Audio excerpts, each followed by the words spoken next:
Happy Friday, everyone. Welcome into another episode of the Weekendology Podcast, the only podcast with the hottest takes, the best talking points, and the stories to spark your weekend conversations. We've got you covered for all the latest and greatest from a variety of topics like music, movies, sports, food, and more.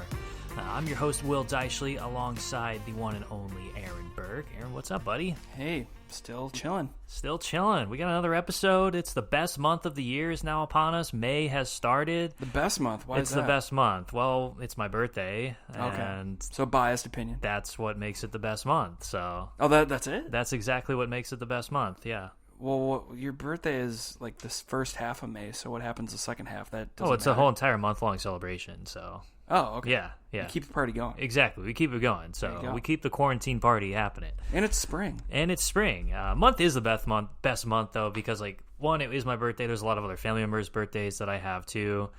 I guess I coined it the best month from back in college. It was like, oh, end of school and everything. You know, people are at graduation, yeah. or, you know, there's a bunch of parties or stuff. Did you, in high school, did you end in May, or did you end in June? Yeah, I was done in May.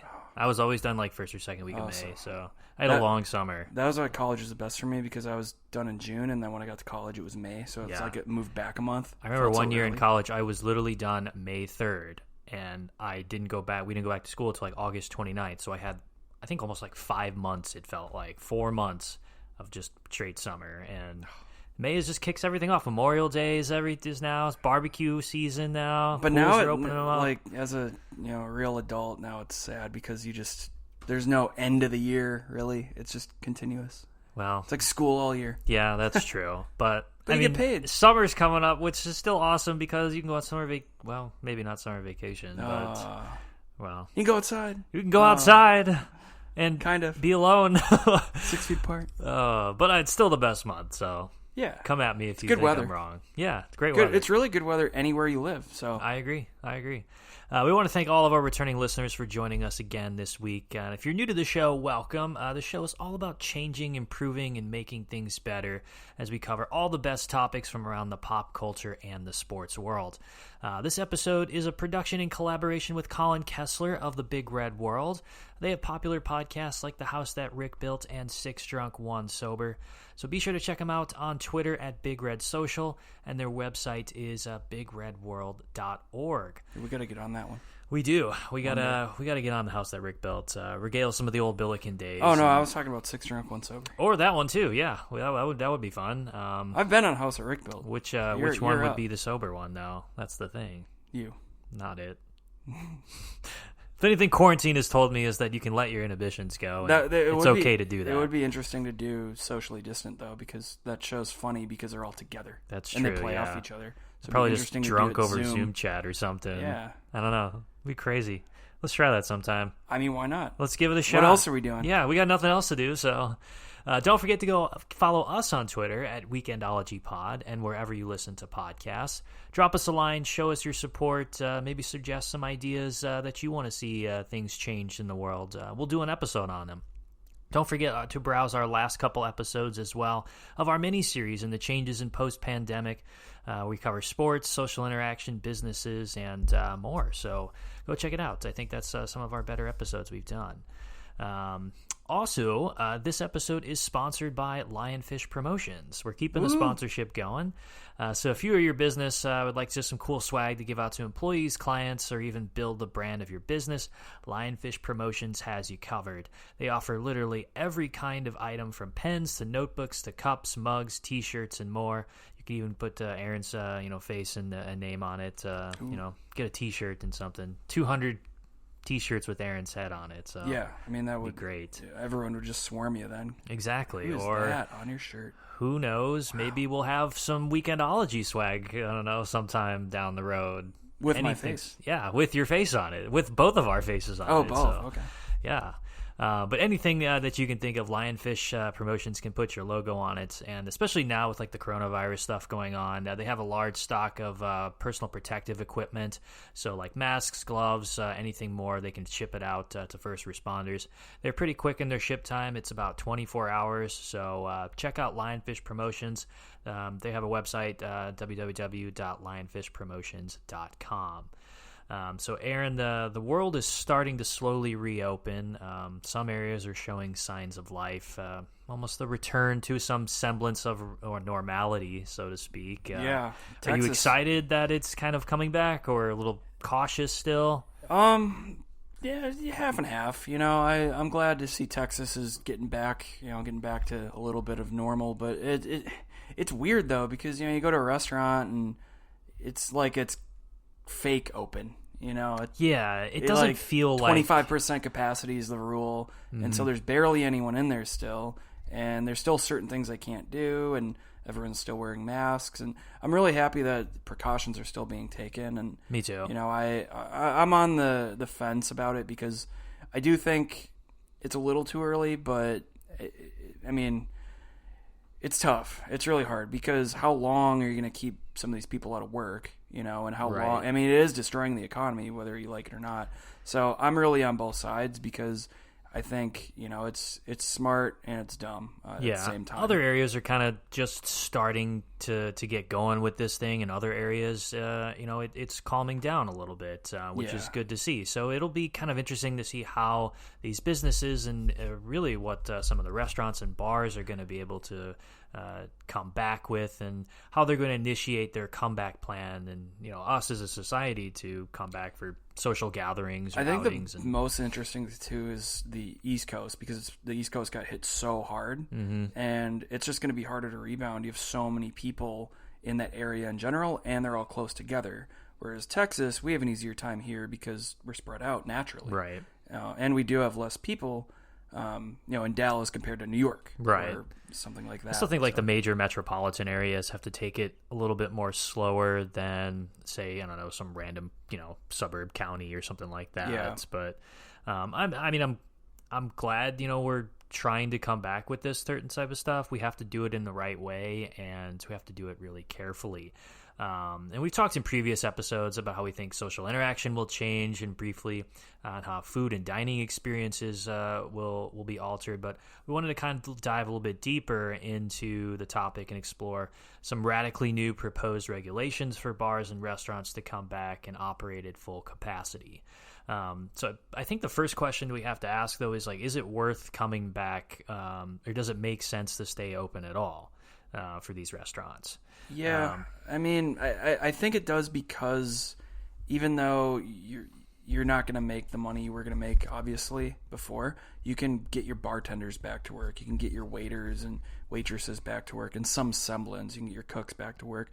It's not just going to be this, people sitting at home thinking about, okay, how long is this going to take? And same thing with like we're both getting our haircut this week finally.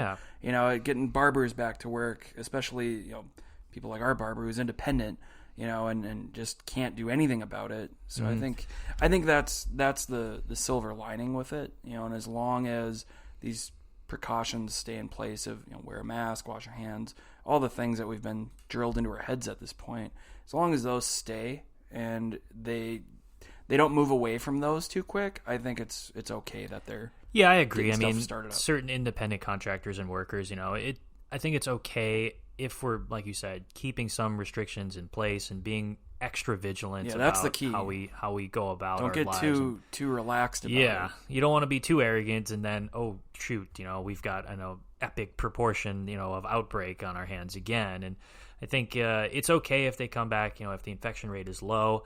But you get into some sticky areas where, there is densely populated cities and stuff, and there's still independent workers, or there's still mom and pop stops, or even the small bars and restaurants that will struggle to come back because of all this. So you kind of run the risk of, it's like a catch-22. You can come back, really you put some people back to work, but there's a question of, do some of these restaurants continue to lose money even if they're operating at 25%?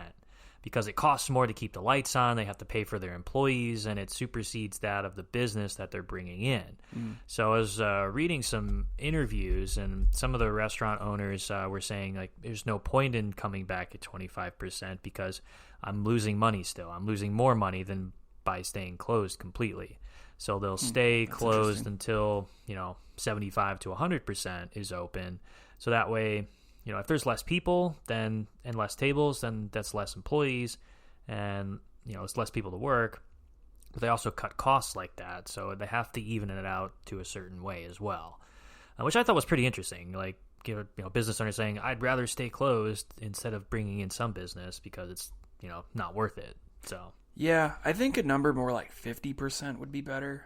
Yeah, I think waiting till it gets to 75% or 100, that's just too high. I think that's going to be really hard to come back from. I think those are the super small, like really local bars or Sure. people with not a lot of people in the area. I mean, Yeah. if you're talking about like in a city or something, and if it's like a bar, then yeah, maybe 50, 60%, capacity would be But it's better for interesting, that. though, because, I mean, to use a Dallas-related example, like Deep Ellum, that was taking off before all this happened, and that was the big area, and Uptown was, I don't want to say dying, but it was getting less popular, and business was really shifting. You were seeing a lot of bars close there and bars open in Deep Ellum. But if these stay closed in Deep Ellum for a long time, I mean, that could shift the momentum, and then, Yeah, it's people true. aren't going to automatically go back to Deep Ellum. They might choose Uptown or a different area altogether. Yeah, and I think that's a lot of cities you're going to see people that. flock to like the suburbs then for some of the restaurants and bars and stuff out there because typically there's less people in the suburbs. Yep. So, strategically thinking, oh, there's a less chance of me, contracting any kind of symptoms from going to somewhere that's less populated. Yeah. I think another question to ask is, will people even come out and spend the money, or will they be too cautious? Will they be like the travel industry and not travel for a couple months after the go ahead, or will they just stay inside, continue to do what we're doing, and then businesses are like, okay, we're open, but there's still no people. I don't think that'll happen. I think I don't think they're going to face the same thing with the travel industry because there's measures you can take, like staying further apart and sitting outside instead of inside, so you're not all crammed together in a tight area. The businesses can do different health precautions and just make people feel more comfortable about it. And also, people want that human interaction. They really miss that. So, and it's more convenient to go to a bar than it is get on an airplane, spend all that money, fly, go to a hotel. You're seeing more points where you can get sick, whereas just going to a bar and sitting at a table, that's only one or two That's risks. true, yeah. It's not a Weekendology episode without some stats here for you. So, we need those. I've got two statistics for you. So restaurateurs told some researchers that they have a 72% chance of survival if the crisis lasts 1 month, which I think we're in kind of like, month 2 or 3 of this now, completely. Yeah. But if it persists for 4 months or more, they give themselves just a 30% chance of survival. And if it lasts for 6 months or more, then they put their chances of anywhere from 15 to 0%. So I think that's such a huge drop off from just the 1 month to the 4 month area, from 72 to 30%. I mean, that's millions and millions of businesses and small restaurants, bars, and dining experiences across the country. So I think that's a pretty significant stat. If that was obviously not pulled from everybody, but a majority. It's dependent on the area. Yeah. That it really matters where these restaurants and bars are. Yeah, regionally, just where in the country they are. What city they're in, how the population, how close people are together. Location-wise, yeah, it'll affect it. And we've talked before about, the changes in the restaurant landscape, too, with, like, no buffets, there's no communal tables anymore, no brunch spots that you can go and just sit with, 12 or 15 people and have it family style. No more salad bars, the death obviously. of squad brunch. The death of squad brunch. I don't think that's going to be a thing anymore. But we could see more rigid environments and more rigid dining experiences. I'm afraid maybe I just picture like a mess hall in the military when I say that. Yeah, very structured, very authoritarian. I'm picturing you have 5 minutes to eat. Sit down, eat as fast as you can. Sit down, eat. Don't take your mask off while you eat either. Figure that out. And it's just like the lady on that video that cut the hole in the mask. Yes. I think I was telling you about this a couple weeks ago. I was watching a video and some dude was at a bar and he was had a mask on. I was like, how do you take the take the mask off to drink, and then you put it back on, but then like you're exposing was he just yourself. Sitting there with the drink? Yeah, he was sitting there like with they his didn't show mask him actually on. drinking. He just sitting No, but with his beer or something. I was like, this doesn't make sense. So yeah, it seems inconvenient. It does seem inconvenient, but I don't know. I think there's a lot of. I think the experience is going to change a little bit going forward, and we came across some pretty wild proposed regulations that they're going to pose. What is this, in Ireland? Yeah, or the UK? Of course it's Ireland. It's the Irish folk, Yeah. you know. They gotta get their beer. Gotta get their beer on. Wait, was that an Irish accent? Yeah. Can you do that again? No, it's one time only. Damn. One per episode. Okay. I can break it out next one per episode. Okay, cool. But yeah, so Ireland is proposing some pretty strict regulations. We're going to go through these all at once, and then we'll go through them one by one and kind of give our thoughts on them. So bars will become dispense bars only, with no sitting, standing, ordering, payment, or drinking at the bar allowed. Table service will be a requirement, with pubs only serving customers seated at tables. The number on the premises should be confined to no more than 4 people per every 10 square meters.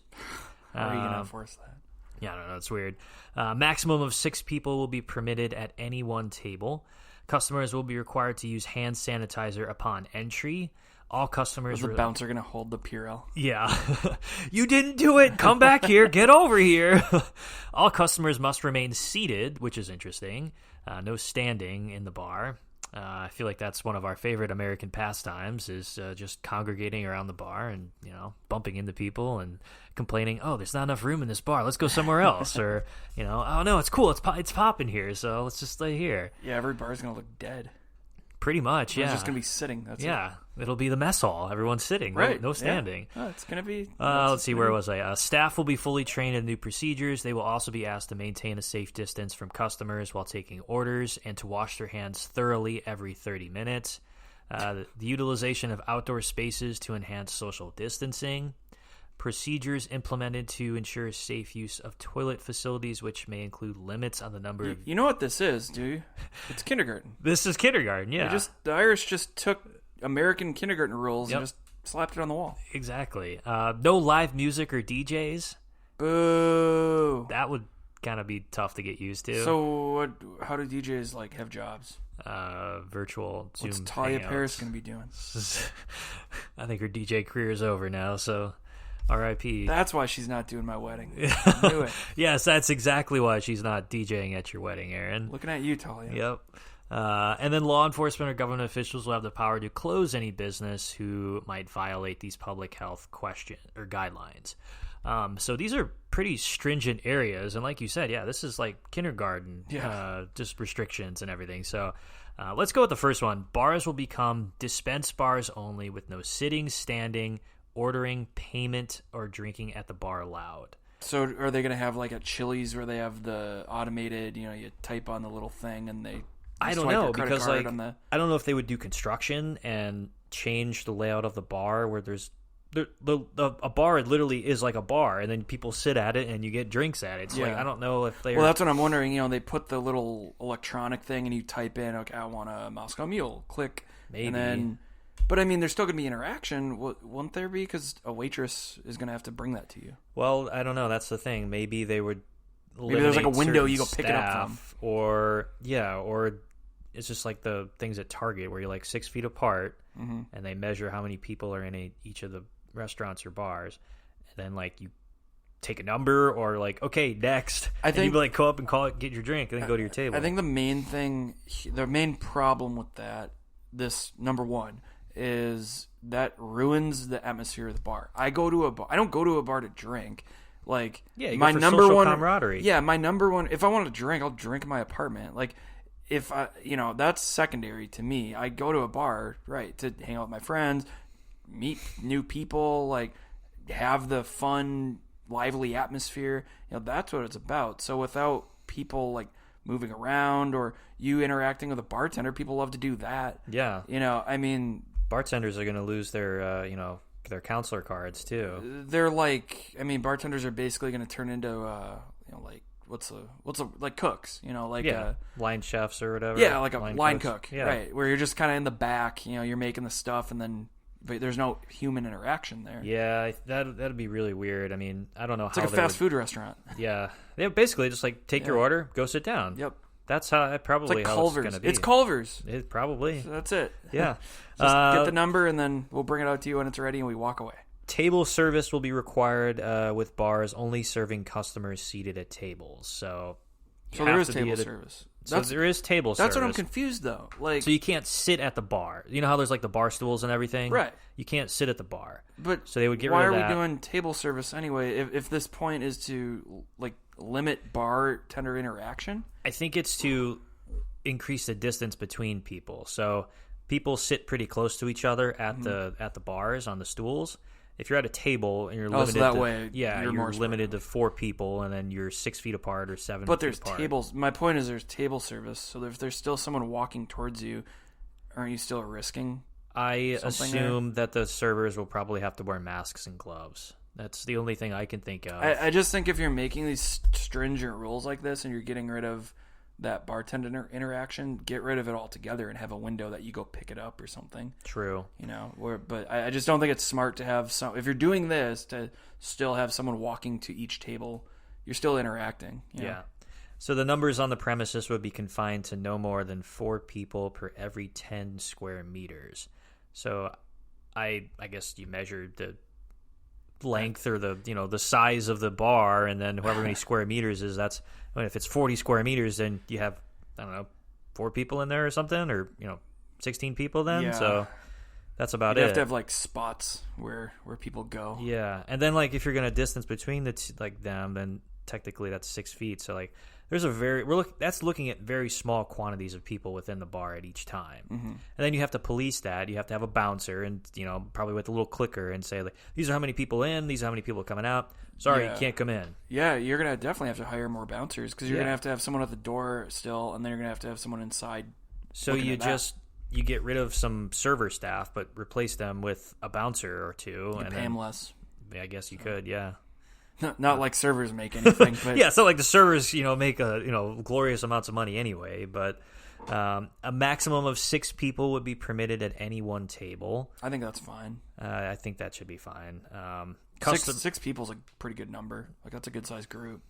Yeah, I mean, how often do you go somewhere and you roll in with more than 6 people? Probably very rare. I mean, I don't know. I'm not that popular. Some places, that's like a quarter of the bar. Like one party of 6 people is a quarter of the allowed people within. I kind of like that because I don't like the big groups. They're always loud and annoying. Yeah, I feel like a group of like 20. You always get that one lady that like laughs too loud. Yeah, that's a little strange. It's always the big group. I picture her name is like Karen or something too.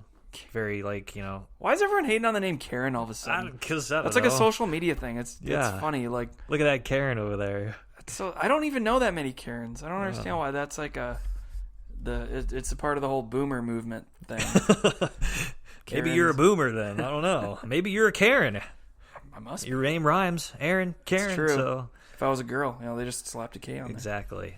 Here's an interesting one. Customers will be required to use hand sanitizer upon entry. I think that would be people fairly difficult to enforce. Bouncers can't even ID people when they go in. They can they're going to actually put hand sanitizer at people. No, I don't think so. I mean, they're not. Are they going to have somebody be like, nope, you can't answer because you didn't use hand sanitizer? Well, no, I'm picturing like the bouncer holding the thing like and the squirting thing it of into Purell and everything. Hold your hand out like in kindergarten. Yeah. Hold your hand out. Psst, all right, go. Psst, okay, go. It'd be interesting to see like how they control the lines too, because when you're trying to get into a bar, there's like a huge amounts of people bottlenecked into the door. So like they would have to literally pull single file line and control that. Maybe have like the little ropes or stuff out there. Well, I mean, they could do like what a concert does. When like you have the line. You have a bouncer for the ticket. They scan your ticket, and then they have a bouncer for security, and they pat you down. So that you go through 2 bouncers. I think they could do it, and have that type of rotation. And then the line goes quick when they do it there. I just think, how are they going to have enough hand sanitizer? That's the thing. We already have an issue of making toilet paper. I don't think they're going to be able to make hand sanitizer. I'm just a regular dude. Like, that's going to be like the new oil. We're going to have wars for like making hand sanitizer. Yeah. Like the chemicals that go into that. You've seen the movie Mad Max? I know what it is. I've never seen it though. It's like a giant Mel Gibson, post-apocalyptic like war and everything. Like they're in deserts or whatever, and they're battling over like oil and gas and everything. Oh, is that what it's? Yeah, that's going to be us, except for like hand sanitizer and Clorox and everything. Yeah, you'll have like the Kleenex tribe in one area, then you'll have like the Purell tribe in this area, and it'll be war factions and stuff, and just duking it out. And they're gonna be like, no way in hell, I won't go to war for Purell. Oh, there you go. lift, bro. Already starting the protest. Oh man, we're going too far into this fantasy here. So all customers must remain seated. So what happens if like somebody stands up? Like, oh, he's standing up. Get him out of the bar. I mean, hey, if you're, I'm not going to name names in Dallas here, but there's a particular bar in Deep Ellum that they'll kick you out basically for doing that. So. Oh well. I don't know what that bar is. Or standing on a table. Oh well, that sounds like it's. They're one and the same, right? Yeah, sure. Yeah, no, we're not. I think that'll be interesting to kind of enforce too. Standing up, that just I don't understand that though, because like I said, if a waitress is walking around, she's standing. So like, why can't a customer stand? And I think it's just so people don't walk around. When people stand, yeah, maybe it's like more people can congregate, I guess. Because sitting down, like, tables take up space, and that means, less people in the bar. So I assume... It's just no fun. You go into the bar, you got your hand sanitizer, you're all ready, you're all clean, you're all sterile, and then you're like, okay, sit down. And then wait for your drink, and don't talk to any. Like, it sounds terrible. Yeah. It's a mess hall, man. It is, kindergarten mess hall. Staff will be trained in new procedures. They'll be asked to maintain a safe distance from customers when taking orders. So I don't know how you enforce that, especially like I'm just if you're like John across the Paffer. room, like, hey, I'll be your server. What? What? I'll be your server. What do you want? I can't hear you. You got old people then or something? Now we enforce a rule. There's no talking. Yeah, is there like a noise restriction then? Like, please keep noise to a minimum so we can aid our servers in order to better take your order. They have what's the decibel levels? Yeah. Oh, don't go over 100. Nope, no, don't do that. I'm just picturing John Taffer like on Bar Rescue, and he trains the staff. Like they're training each other. Okay, stay 6 feet apart, and then screaming at them when they get too close. Like, you're too close. That's it. You're a failure. Back up. Shut it down. Personal space. Let's see. Customers, blah, blah, blah. They have to wash their hands thoroughly every 30 minutes. I mean they should be doing that already. Anyway. They should be doing that every 5 minutes. Like, but whatever. That one makes me think of Seinfeld when the guy's making the pizza and Jerry sees him come out of the bathroom, and then he sees him like rolling his pizza. He's like, oh. Yeah, that's god. Utilization of outdoor space to enhance social distancing. This one I'm kind of on board with. Like, I think more bars and restaurants should use outdoor spaces. It's probably better for a vibe. If you're that's a trend that's already happening anyway. Yeah. So if you're gonna limit like the fun and interaction you have inside, then at least sitting outside in like a nice patio weather will hopefully make up for that. But do the same rules apply for outside? I mean, I would assume so, but I assume people's mentality would be like, well, we're sitting outside, it's a nice day, so, it's cool, I'm just chilling. Isn't this airborne, so isn't it, like, more risky, technically, to be outside? Oh, I mean, yeah, being around people is risky anyway with this thing, so, like, even opening bars up, which is... But it's just funny how people think, like, well, I'm outside, so this is safer. It's like, no, actually, I think that's the opposite. It's kind of like with people jogging all the time. Well, I'm guilty of it, but, like... I'm not saying you shouldn't go outside ever, but I think it's only within like 6 to 8 feet. That's why they enforce like the 6 to 8 feet rule. Okay. So, but if you're having a party of 6 people and there's, I mean, someone's gonna walk by you though to go. If you multiply like one person's distance for so say I'm here and you're here, so my distance is 6 feet. Your distance of safeness is 6 feet in all directions. But like that guy with the noodle hat. Yeah, pretty much. So if you have 6 people around, that's a large area that is going to encompass it that you shouldn't be around. That's not safe. Do you know what I'm talking about, right? The guy. I know which guy. Yeah, the guy. The whole time you're describing this, I keep picturing that in my head. the noodle helicopter guy. Yeah, I've seen that guy.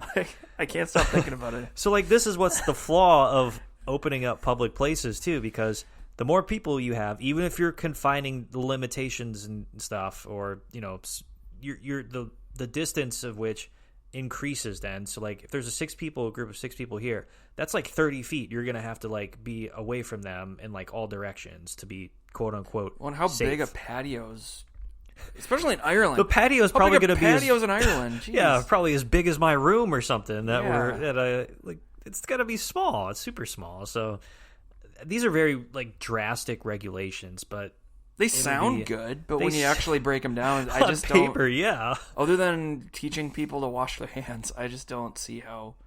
I don't know how practical it will be. Yeah, I think they're good to start. Maybe. Yeah, good starting areas, but I just don't. I really think like it would be something, and this is what I fear.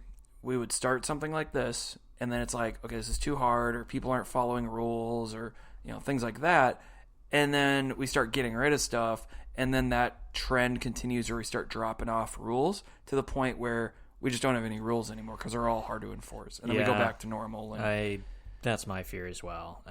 But I don't know. We will have to wait and see for that. Let's keep moving on. Procedures implemented to ensure safe use of toilet facilities. So what are they going to limit the number of times you can go to the restroom? Like, oh, you've been to the restroom once. You can't go again. Yeah. You had that 72-ounce porterhouse. Also, like at a bar and people are like throwing up and going to the bathroom constantly. Like, I would... How do you enforce might see that? A drink Bars restriction. Are gross. What if you see a drink restriction or... No, they won't. They can't. Why not? They're going to lose so much money.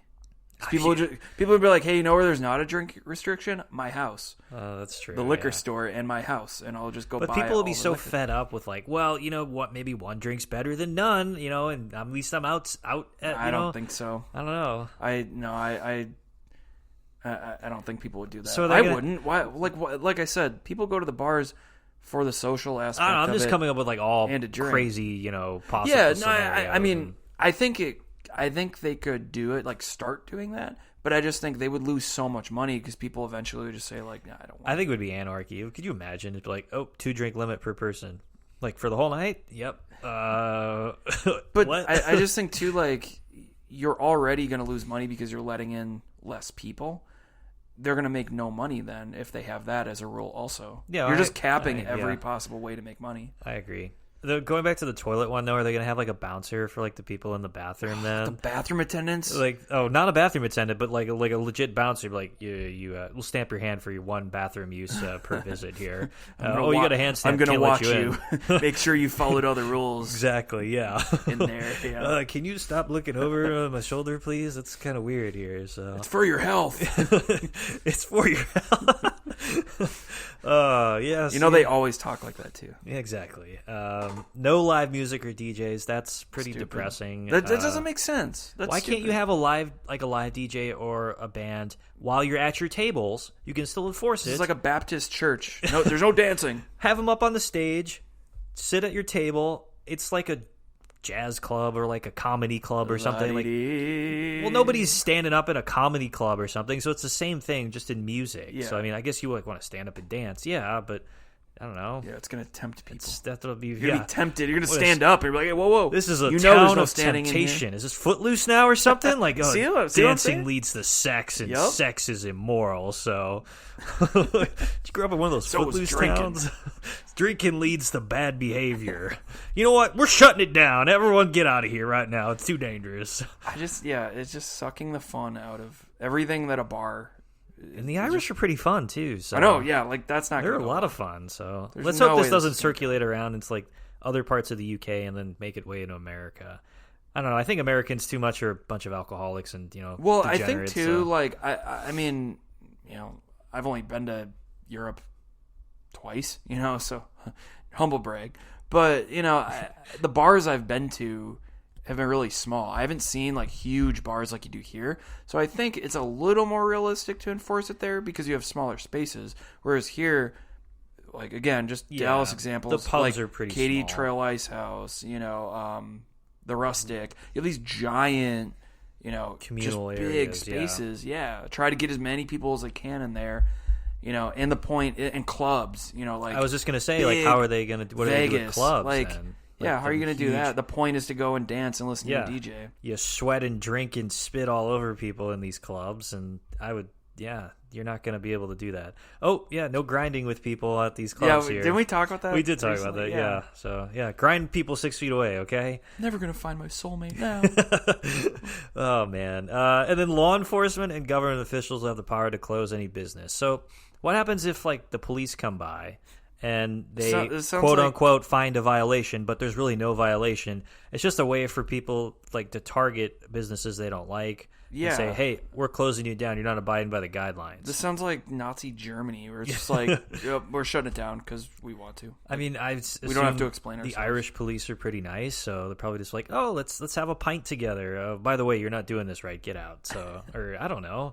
I definitely think you'll see that where, if it's a business that whatever reason has a bad reputation and, maybe they don't like the owner or whatever, they'll just say, no, you're not following the rules. Which rules?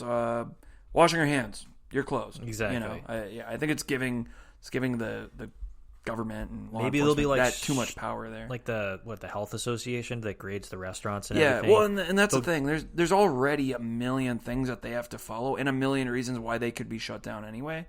So I think having something extreme like that, I can just imagine just like an A for food and like cleanliness and everything, but like B for social distancing guidelines or coronavirus like prevention, like label, like grade or something. So like, oh yeah, that they have a B for COVID restrictions, so I'm not going to that bar or something. Or they get a bad write up in like the Zagat Guide or something. I don't know. Yeah. Oh, that would be even a worse write up though because I feel like if you get a bad grade for coronavirus prevention. Exactly. It's like, it's one thing if your food is bad, but it's another thing if like you're just, putting people's lives at risk or something. So, but then again, we're doing it anyway by opening things up. So, what the hell? And that's the thing. I just think if you get so extreme with these rules, it's like, well, what's the point of opening things up anyway? Yeah. Like you said, the experience, as much as I said, you'll see more rigid and less enjoyable dining experiences and like, social outings for bars and stuff.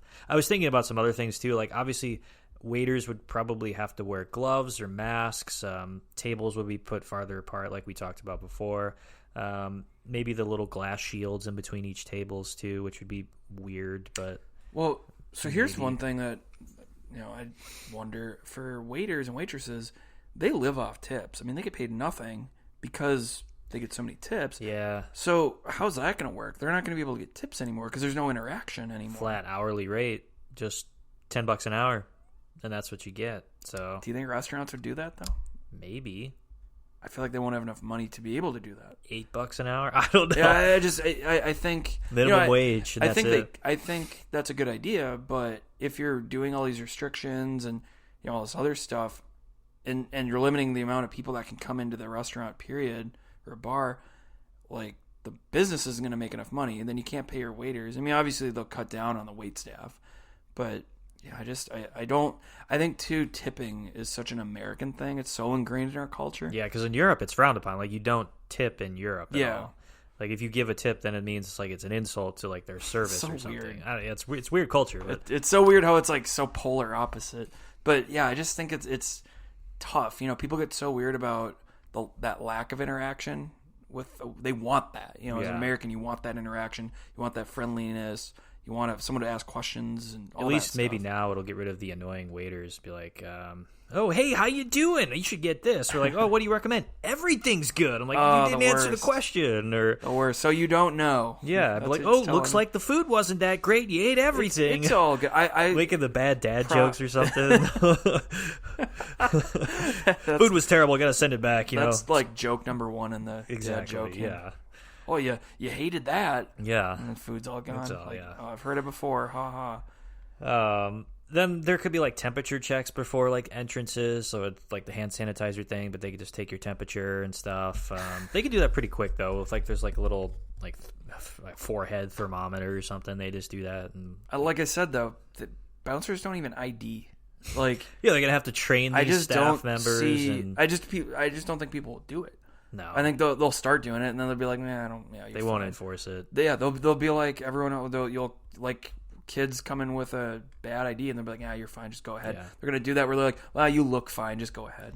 One thing I found was interesting was you might see limited menus of certain types of food or drinks. We're already seeing that as it becomes harder to obtain. Yeah, so like beef shortages or chicken shortages, or even certain types of like bread or Torchies, vegetables. bring back your brush fire.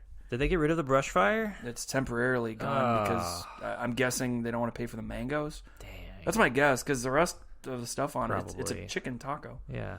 But, that's too bad. Yeah. But yeah, you might even see like some certain drinks go away. Like if they can't import certain types of vodka or liquor or even beers and everything, then might be too expensive. So these small restaurants be like locals only or domestic only. I think from an American perspective that would be good though, because that would really give the distilleries and the breweries and all that stuff a business, because you're only buying American.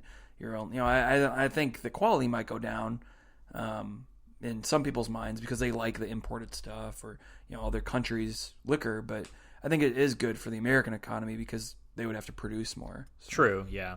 And like things like Anheuser-Busch, you think, oh, that's like a Belgian, domestic brewer you can only get from Belgium or whatever. But Anheuser-Busch like owns pretty much every single brewery. So, well, isn't that not really American anymore because they're InBev? Well, yeah, they are InBev, but I don't understand how that works. Most of it is still produced in like America, so they don't just produce Bud Light and Budweiser and that's it. Like they manufacture all these other beers like Land Shark and Blue Moon and like all those kind of stuff. They're all owned by Anheuser-Busch, so not like you're gonna get. So they would still be able to. Yeah, you could still get those, but like specific imports for beers and stuff, like from England or Belgium or Germany and stuff, you might not be able to get that. So that could be those could go away too. But I think you'll see more of kind of an innovation in kind of the technology within the restaurants. I mean, those are going to be key for these bars and restaurants to succeed. Is reliance on your tech, delivery options. And they were already going that direction. Yeah, and we talked about this before. Yeah, so I think stuff like that will be okay, and I think you're definitely going to see it because it started already and it was happening for years. I think outdoor spaces will become more popular, like we said. I think they'll investing in more of like patio seating or covered patio as well. It's not going to work though with like cold places. They could maybe just New do York like can't an do that insulated one. I guess in the major metropolitan areas, you don't have the land or the real estate to do that. But I know that they just throw up like a tarp or like a heated like awning or something and make it better. But that's another point too. Like I don't think in the winter months you'll see as much business because one, it's super cold out. You can heat it all you want. Yeah, if you're in Minnesota, that's freezing. The viruses are more prevalent in the winter anyway, so contracting, I'm definitely afraid of getting a cold in the winter. I mean, there's no way social distancing will be my number one forte, come, November I have through to give you props January. Because you're hanging out with me now. Like, I'm surprised. Are you sick? No, I'm fine. Okay, cool. Just checking. I just is get out. As nervous as you are to get a cold in the winter, I thought you'd be like 20 times more nervous to get coronavirus. Well, I mean, I don't know. You're living on the edge now. Living on the edge. Inhibitions are thrown against 2020. the wind, just time to live on the edge. Exactly. Today's my day. It's my day. I've lived a long, healthy life. So I'm 20. Yeah, you're gonna be 28. I'm gonna be 28 now. I'm so old now. Another thing we might see is like app orders based within the restaurant, so like self-serve options, cutting down on some of the server staff and just having the customers go up and order at like a kiosk or something, and then pick it up at like a designated spot within the restaurant. I mean, like I said, another thing that's they've been doing that for a while. Yeah. What's the burger place? Not Whataburger. No, it's better than that. Shake Shack. It's better than that. Sorry, Whataburger. So you admit that Whataburger is bad? No, the chicken sandwich, Whataburger, hands down, best. No, Popeyes and Whataburger for chicken sandwiches. Anyway. But Shake Shack has been doing that a lot where, like, you barely have... maybe some locations, but there's a couple I've been to, you don't even interact with the person. You go and do it fully on the kiosk, all the customizations there, everything is kiosk, and then the only interaction is, like, you go up to the window and pick it up. But half the time a person's not even at the window.